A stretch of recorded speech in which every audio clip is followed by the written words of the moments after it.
ഒരു വിഷമതയാണ്. പേൻശല്യം കുറയ്ക്കാൻ കുറച്ച് കാര്യങ്ങൾ നമുക്ക് ചെയ്യാം. ആദ്യമായി ദിവസവും തല കഴുകാതിരിക്കുക. രണ്ടാമത്, ആഴ്ചയിൽ ഒരിക്കൽ ഷാംപൂ വാഷ് ചെയ്യാം.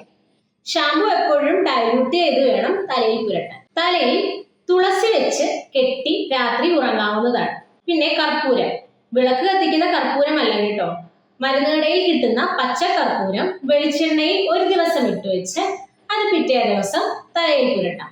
ഏകദേശം 1-2 മണിക്കൂറിന് ശേഷം തല വാഷ് ചെയ്യാവുന്നതാണ്. പിന്നെ കവുങ്ങിന്റെ കൂമ്പ് ഇടിച്ചു പിഴിഞ്ഞ് നീരെടുത്ത് തലയിൽ തേക്കുന്നതും പേൻശല്യം കുറയ്ക്കാൻ നല്ലതാണ്. തല ഉണങ്ങിയതിന് ശേഷം മാത്രം കെട്ടിവെക്കാനായിട്ട് ശ്രമിക്കുക. നനഞ്ഞ മുടി ഒരിക്കലും കെട്ടാതിരിക്കുക. അപ്പോ ഞാൻ ഈ പറഞ്ഞ കാര്യങ്ങളെല്ലാം ശ്രദ്ധിച്ച് പേൻശല്യത്തെ നന്നായി കുറയ്ക്കാൻ പറ്റാവുന്നതാണ്.